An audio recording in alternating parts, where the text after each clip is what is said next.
मुंडवा जमीन गैरव्यवहार प्रकरणात दिग्विजय पाटील हे आज बावधन पोलीस ठाण्यात हजर झालेले आहेत. खरं तर बावधन पोलिसांकडून आता त्यांची चौकशी जी आहे ती सुरू असल्याचं पाहायला मिळतंय.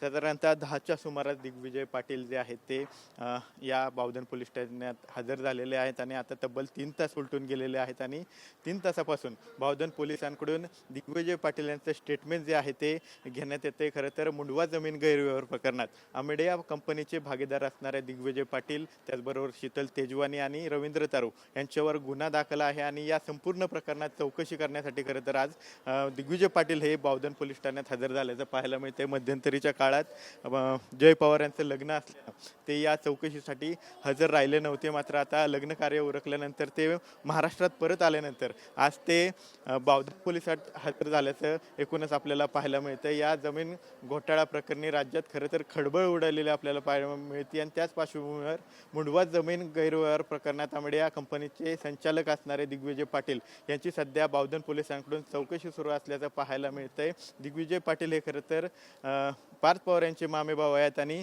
अमेडिया कंपनीत त्यांचा 1% शेअर जो आहे तो आहे. या दाखल गुन्ह्यामध्ये तपासासाठी आज बावधन पोलिसांनी दिग्विजय पाटील यांना हजर राहण्यासाठी सांगितलं होतं आणि त्याच पार्श्वभूमीवर आज दिग्विजय पाटील हे बावधन पोलिसात हजर झालेले आहे. आता या चौकशीतून काय समोर येतं हे पाहणं महत्त्वाचं ठरणार आहे आणि या चौकशीनंतर दिग्विजय पाटील यांना अटक करण्यात येते का हे सुद्धा पाहणं महत्त्वाचं ठरणार आहे. कारण याआधी शीतल तेजवानी यांना पुणे पोलिसांनी अटक केलेली आहे. त्याचबरोबर रवींद्र तारू यांना सुद्धा बावधन पोलिसांनी मागच्याच आठवड्यात 7 तारखेला अटक केलेली होती आणि आत्तासुद्धा ते बावधन पोलिसांच्या अटकेत आहेत. आज त्यांना पुन्हा एकदा खरं तर पोड या न्यायालयात हजर करणार आहेत आणि त्याच आधी जर पाहिलं तर आज दिग्विजय पाटील सुद्धा या बावधन पोलीस ठाण्यात हजर झाल्याचं पाहायला मिळते आणि त्यांची चौकशी सध्या बावधन पोलिसांकडून सुरू असल्याचं पाहायला मिळते. कॅमेरा पर्सन सुशांत रावसह विनय जगताप, TV9 मराठी, पुणे.